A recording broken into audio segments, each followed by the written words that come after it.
All right, what's up, everybody? Thanks for joining us. We are live today. I'm Davis at Wit Digital. We got Steve and Christopher here with What's us. up? So we compiled a couple questions here from folks that we're going to go ahead and answer, and then we're also going to talk about some mindfulness and mindset topics. So avoiding stress, avoiding burnout. And this has been top of mind for me in the last week, so that'll be really fun to cover. So let's start out with what I thought was a really good question that we came across on one of the Facebook groups.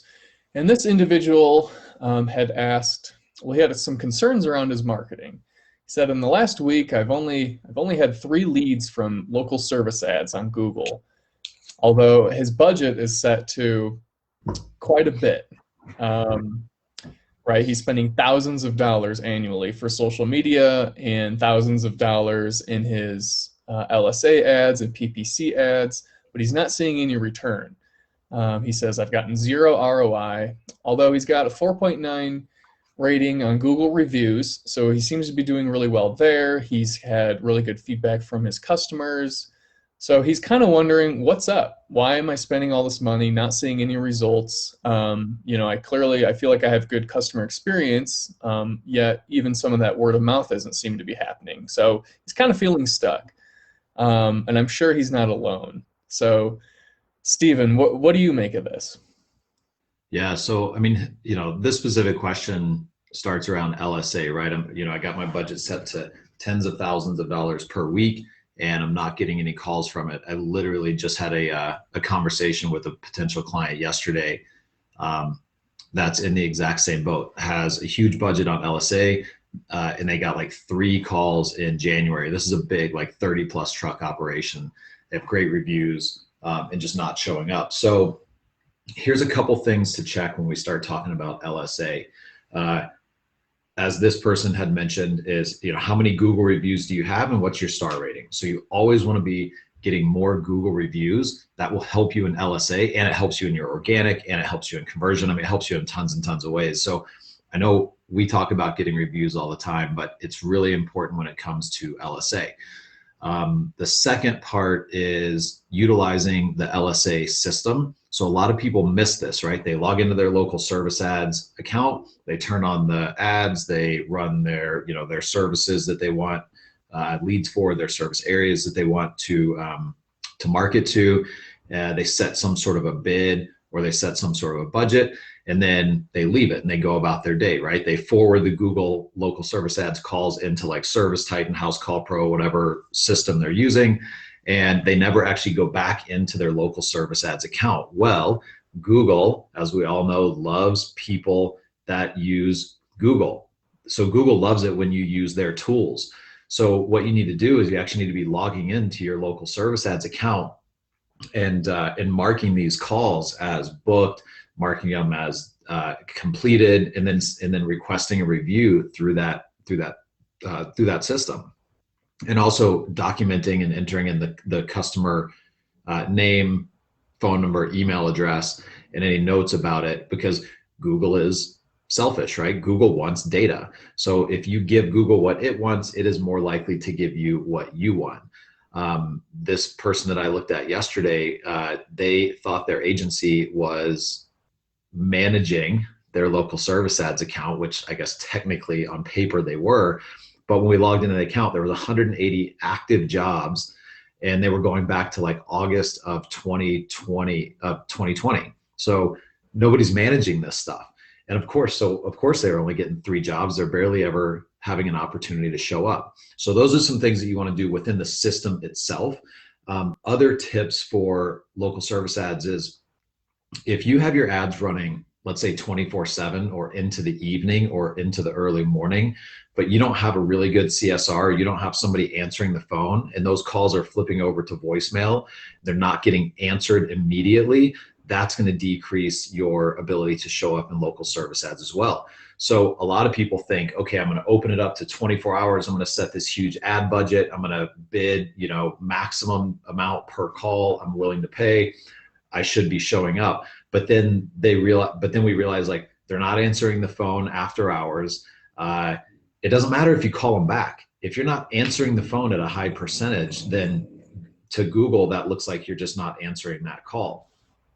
So if you don't have a really great CSR, a really great after hours service, if you don't have a really great person like that answering the phone every single time, then turn the ads off. Don't run them after hours. Run it only during the times of day when you have your best people answering the phone and you're most likely to answer it. And then let's see, a couple other things. Decrease the service area. A lot of people go in and they're just like, oh my gosh, like I'll go everywhere, right? Like, you think Denver, okay, I'll go within 50 miles anywhere outside of Denver, right? And we enter every zip code we can get our hands on because we're willing to take calls in those areas. But what happens is now we open up the net too wide and we end up not showing as often. So narrow that service area down to where you really want to be working, where you really want to get leads. And then as it gets more specific, Google is going to be more likely to show you. Same with services. Don't just click the box for every single service that you're willing to or that you're able to do just because a technician's able to do 15 different things. Don't click it. If you're a plumber and you don't want to do garbage disposals and leaky sinks and stuff like that, don't check the box. Even though you're willing to do it, if that's not your focus, don't check those boxes. So go in and clean up that account a little bit and do some of those things. That'll make a big difference. And I had one more that I think I forgot. What did I miss? I've got one. So I think when it comes to, people that throw a lot of money in these bottom of the funnel tactics, whether it's LSA, PPC, social ads, what have you, a lot of times what they're lacking is top of the funnel brand building tactics. So people are less likely to click on those call to action ads, whether it's PPC, LSA, what have you, if they've never heard of your company. So, when they type a search in or query into the search, they're going to have 2 or 3 different ads that they're displayed before those organic results. So you want to make sure that they have some sense of familiarity with your brand by the time that they get to those ads. And then that's going to increase that likelihood that they actually click through. So a couple things, and Stephen, I'll let you chime in on this as well, but a couple things that I think of in terms of building brand affinity could be as simple as display ads, and those are relatively low cost. It could even be radio ads if you're a bigger outlet and want to run some radio ads, or even traditional media such as TV buying. And then organic SEO, I feel like we always come back to this, but those top 3 organic results on Google, even if they don't choose to go with your service, it really builds your reputation in your market. Yeah, and we hear it all the time, kind of closing off of the local service ads, going in, Davis, what you're talking about brand building. And then let's just skim a little bit into social, because I know we get the question a lot like, oh, I'm spending money on social ads, but I'm not getting anything. There's a couple things about social to pay attention to. So social media is not an amazing tool for direct lead generation. Now, there's a lot of companies out there that will tell you, oh yeah, I'm getting $4 leads from Facebook, or there's a lot of agencies that will tell you, oh yeah, we can get $6 leads from Facebook. And technically there's truth to that. If you hear another company, another home service company saying that that's what they're getting, ask a couple more questions like, okay, cool. What are you actually converting on those? What's your direct ROI on it? Because here's what ends up happening a lot of times with social media marketing when you're trying to use it for lead gen. You put up an ad, like a form fill ad that says, whatever, are you interested in getting a new quote on an HVAC system? And you end up getting a lot of people that fill it out. But what happens is you don't actually end up talking to a lot of these people. They're really not that interested. They're scrolling through Facebook mindlessly, just like watching late night TV. And they're like, oh yeah, like I'd be interested in that, like and they enter the information. And then when you call them, they're like, what are you talking about? They don't even remember it. So this is just something to pay attention to when you're looking for these direct response lead gen ads on Facebook. You're going to get a lot of that stuff. Now, with that being said, and we have some clients that do this really well, and we've had some clients that do it really poorly. If you have a great internal team or some sort of a great follow-up process that, like, when one of those comes in, man, somebody is on it right away. They're calling them, they're emailing them, they're messaging them back on Facebook. You have a high likelihood of actually getting a lot of business out of that. I mean, I've seen it posted in some of the groups, like, somebody will spend like $5,000 on Facebook and they'll make $150,000 in revenue. There's truth to that. And we've seen it done, but you just have to understand how it's going to work. You might get 150 leads and you might only actually end up talking to 10 of them, or 10 of them that are interested. That's just something to pay attention to, especially if you're not doing brand building on the front end of it. Like, if they don't know who you are and they fill that out, they're even less likely to want to talk to you. But, if you're a huge brand, and to Davis's point, if you've been doing, whatever, TV, radio, just some good social media posting about the company, just sharing what's going on, not just trying to sell stuff, there's a decent likelihood that you might be able to more likely win an additional percentage of those customers. But that's what a lot of people go into social thinking, oh, I can get $5 leads. Well, yeah, technically you can. It's just, you need to understand the quality of those leads and what needs to be done in order to actually turn them into something. And on the topic of social media, like, Davis and I I'm going to say it publicly so that we're forced to do it very soon. We're going to do some sort of like a little mini like master class or micro class on just, social media for home service businesses, because we get asked the question all the time. Everybody wants to buy social media marketing, right? Like, oh, do you guys do social media marketing? And we do, but there's so much that goes into it. And there's so many things that you as a home service business owner can be doing that you don't need to pay an agency for. And most of the time, agencies can't even do this work near as well as you could with a camera from your shop. You just need to have some consistency and understand what to do. So when you get into social media is a great place to do a little bit of brand building, right? Think about why people are on social media. People don't go to Facebook to go buy a new hot water heater or a new furnace. So if your ad is just talking about, or if you're posting every single day about your company, about, hey, we got a $99 drain cleaning special, we got a new, $200 off a tankless water heater, $2,000 off a high efficiency HVAC system, nobody gives a shit, right? You're actually interrupting their time with their friends and family, which is why they're on Facebook. And so take a slightly different approach on social media. Start sharing information that is more in alignment with why people are there in the first place. Share pictures of the staff. What are you doing at the business? What are you doing in the community? What's going on today? What's coming up tomorrow? Hey, we noticed that it's freaking freezing as hell outside. Here's 3 things that you can do to keep your pipes from freezing. Just posting information like that consistently will help build a relationship online with your business in that community. And then you go in every once in a while and you can post about offers and things like that. And then somebody's more likely to convert.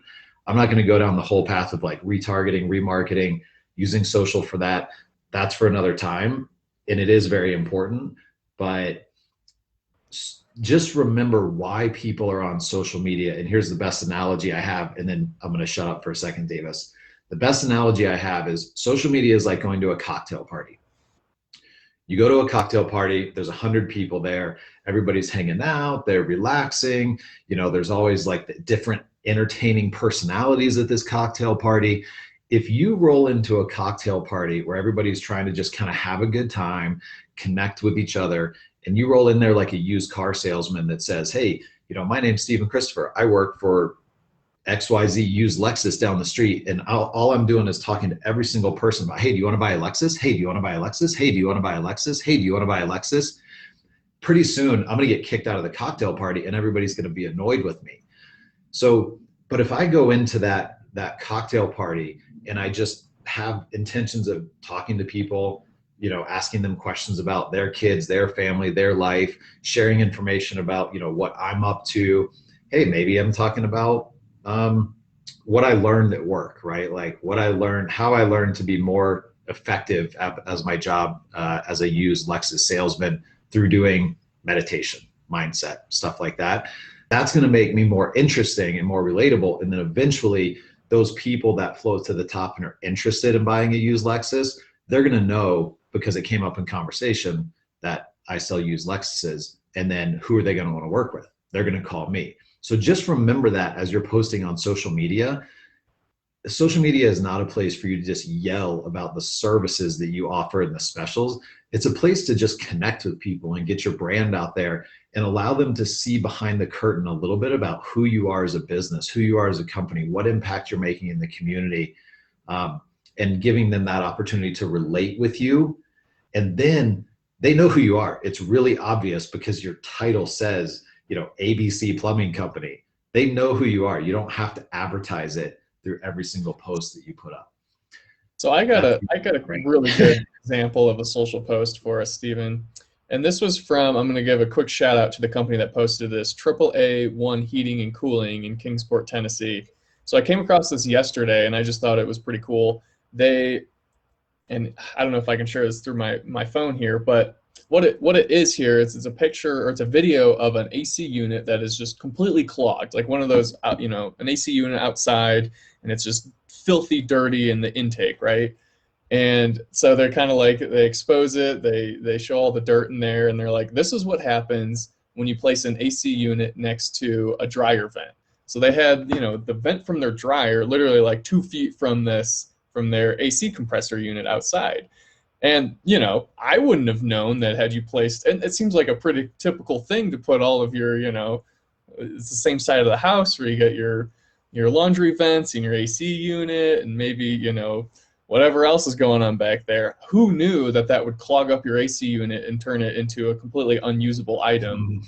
Maybe that took 2 or 3 seasons to get to the point where it was this clogged. But anyway, to Stephen, to your point, this is not like a salesy post. This is just pure information that somebody like me, a consumer, right, wouldn't have known any better had somebody like AAA not posted about that. Yeah. So that was just, something that I found is a really good example. Just don't try to scream at people through social. It's you come off as desperate. And that's ultimately how a lot of people use social media. They're like, oh, I've got to post on social so that I can get more business. Think about it a little bit differently. I've got to use social so that I can share information and connect with my community. Mm-hmm. And then post from that perspective. So let's pivot over to this idea of mindfulness, mental stress, burnout, and feeling overwhelmed, especially I think for the business owner. So what kind of prompted this was we took a poll in our Facebook group, Home Service Marketing, and we asked the group, what are the things that you're struggling with most right now? And we asked about hiring, we asked about business ops, we asked about culture, leadership training, sales and marketing. And we asked about mindset, mental stress, burnout, and mental things. And what was the thing that got the most response? It was that mental stress. So clearly this is something that people are dealing with, struggling with right now. And in fact, it's funny, sales and marketing fell at the bottom of that. There might be a little bias here because it is in the marketing Facebook group. So everybody there kind of knows about marketing or is privy to it. But anyway, I do want to cover this topic, Stephen, and I know it's something that you're super passionate about. So can you share some, I don't know, there's obviously so much to share in this area, but just some easy things that, one, people can start with if they are feeling burnt out, and how to approach that work-life balance, especially as a business owner and operator. Yeah, let's start here. Ponder this for a moment. So what most of us do is we wake up in the morning and we start thinking about either things that have happened in the past, experiences that we've had, or ways that we feel about things that have happened in the past, or we start thinking about things that have yet to actually happen in the future. But we're playing them out in our mind as if they've already happened. So what I mean by that, you wake up in the morning, you come to and you start thinking, okay, shit, I got a big giant to-do list today. I've got to do some sales. I've got to do some marketing. I need to find a new marketing agency. I need to train my new GM. I need to find a new CSR. I've got to listen to calls. I've got to post on my Facebook page. I've got to go post in one of the Facebook groups because I got 70 notifications about all the stuff that I missed while I was sleeping.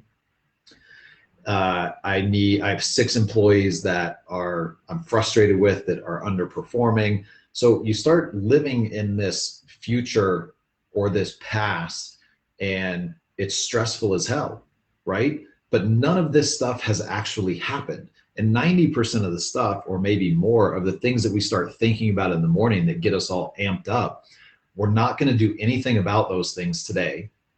They're nowhere near the top of our priority list. But yet we're giving all this time and attention and energy to it. And most of the time it's stuff that's making us feel like crap, because maybe we only have like 3 or 4 things. We're like, hey, like sales looked pretty good yesterday. Or, hey, we hired somebody new that I'm really happy with and they're performing well. Or, maybe something about your family, like your kid's doing really well in school, or they're just, in a really good spot despite everything that's going on. So generally we have this 90% bucket as all of the shoulds and wants and wishes and stuff that I could do or should be doing. And maybe 5% is like all of the things that I'm grateful for and, stuff like that. But we don't spend very much time there. So before we even start the day, we're already in a pretty crappy mental state. We're already behind the 8 ball. We've already felt all of the ways that we're failing as a business owner, as an employee, as a parent, as a spouse, whatever it is, right? We've literally started to live in that future reality that doesn't even exist. It's irrelevant, but it's insane when you step back and think about what we've actually done. So now fast forward as you start through your day, you think about trying to actually get work done. It's hard, right? Because you sit down, you're like, all right, I'm going to do some emails, I'm going to do this. And then you have all this stuff churning in this future about what you should be doing. You're already behind. You're never going to get it all done. So how much attention and energy and focus are you actually putting at the task at hand in front of you? The only one that you really should be working on, it's only getting like 10% of your actual attention, because your mind is back here racing about all the stuff from the past to prove that you are failing and not as good as, the other person that posted in the Facebook group about how they did their first $1 million month. And just all of this stuff is churning and churning and churning. And it's insane when you think about it, right? Because it doesn't actually serve us. But we're so used to living in this state of perpetual stress that we just keep doing it over and over and over, and we don't even realize what's actually happening. So one of the biggest things that we can start to do from a mindset perspective is, I'm not going to push it real hard here, but take a moment in the morning to get really quiet and allow this stuff to fall by the wayside, so that you can now give your attention fully to what it is that you most desire and most need to give it to that day. Personally, meditation. Meditation is something I've been doing for well over a decade. I love it. It quiets the mind. It takes time to get good at it. Don't worry if you just started today. I promise you, just like the first day you started your business, you had no clue what you were doing. Just keep doing it. It works, I promise. But take a couple minutes to just quiet your mind and set your own pace and your own direction for the day based on what your goals are and where you want to take your life. I mean, hell, this is your life, right? Like, why are we letting these false, non-real futures and old past that we have no control over anymore because they're in the past? Why are we letting it create our day? It's crazy. But most of us just don't know how to get out of it, right? We're used to feeling that stress all the time.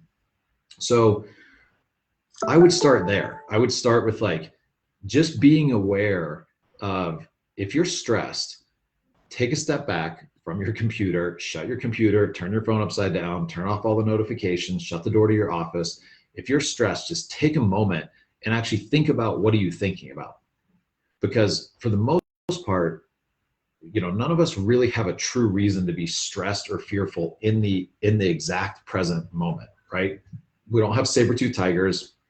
Nothing's going to swoop down from the sky and kill us, or jump out of the ocean and kill us, right? Like, we have very few things to actually live in this perpetual state of massive fear and massive stress about. So take a second and step back and be like, okay, what am I really stressed about? I like to get a blank sheet of paper and just write all the stuff down that's in my mind. And then once it's out of my head, I can actually start to say, okay, cool. What's the top 3 things that I need to focus on right now that are in alignment with the intention or the goal that I have set that I'm moving towards? And everything else is on the list. So I'm not going to lose it, but I don't need to give it my thought energy and my thought focus in the current present moment. I only need to focus on those 1, 2, 3 things that are really going to move the ball forward. And it takes practice to start to allow yourself to let all of this other stuff fall on the wayside and not think about it. We're so programmed to feel like we always have to feel in a perpetual state of stress in order to be successful. It's just not true. It's just that nobody ever taught us this stuff when we were young. So just take a minute and pay attention. Like, why are you really actually feeling stressed? And then figure out the 1 or 2 things that you're going to do next, and let the other stuff fall away. It does us no good thinking about it, holding it in our minds, and living in this state of separation from something, in the future or in the past. Yeah. How's that? That's great. I mean, I can speak just a little bit of my own experience. So I am new to this, right? I kind of like in college, I took some courses around mindfulness. I've been aware of it. I've watched YouTube videos. I've been exposed throughout, my life really, but I haven't turned it into a practice. And it's been something that I've been more intentional about in the last, call it 2 weeks, call it a month, somewhere in that time frame, where, I've identified like, okay, if I meditate, or even if I just don't even call it meditation, but just like focus on my breath, even when I'm kind of like sitting or feeling anxious, or observe my thoughts racing through my head. It's like just taking, even if it's 30 seconds, in that moment to kind of collect myself, has been really helpful. And if I take 2 days without doing it or without thinking about it, it'll kind of sneak up on me. It'll kind of be like, in that moment where I do have downtime, I'm like, man, like my brain is all over the place right now. And so it's something that I've definitely built my awareness around in the last, like I say, 2 to 4 weeks, and something that I'm already seeing a little benefit in. So it's kind of like, it's actually getting that momentum and getting on board is exciting now, because I'm like, okay, I know this works. It's just a matter of building my habits. So no, I think that's great. And by the way, I just want to mention, we're going to publish a podcast that we did with Kenny Chapman last week, and that is about 40 minutes where both Stephen and Kenny are just riffing on this topic, and they are both total experts when it comes not only to the trade and contracting industry, but also mindfulness. So it's kind of the perfect melding of both of these worlds. So look out for that. That'll be posted very shortly. And yeah, I just want to thank everybody for coming. I think, we've spent about 35 minutes. So that's and we covered 2 good topics, I feel like, both the mindfulness side of things and some marketing tactics. So, Stephen, do you have any closing thoughts for us? Nah, man, that was great. Well, I always say that. I always say no, and then I always have a closing thought. So, look, here's the closing thought: is this is your life. Take control of it, and don't let these other things sway you and control your life unknowingly. So, take some sort of a new practice. Take up a little bit of mindfulness. Take up a little bit of meditation. Do it in any way. It doesn't matter how you do it. Get a Headspace app, Calm app.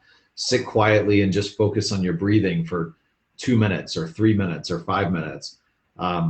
If you want something more specific, shoot me or Davis a message. Like, I'll give you some tools around this, but just remember, this is your life. This is not everybody else's life outside of you. So don't live it as if everybody else owns you. Take control of it and have a little bit more fun with it. Like, as business owners, the stress never goes away, right? There's no finish line. There's never a time where we get to where it's like, oh, hey, revenue's really good, profit's really good, everybody's really happy, like yay, like it's just all perfect. It never happens that way. There is no such thing as a finish line. If you got to that point, it would actually be boring for most of us as ADD entrepreneurs.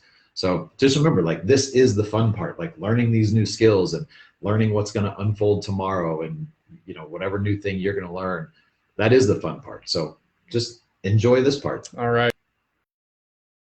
Love it. Well, thanks everybody for joining, and look forward to seeing you all again. All right. Have a great day.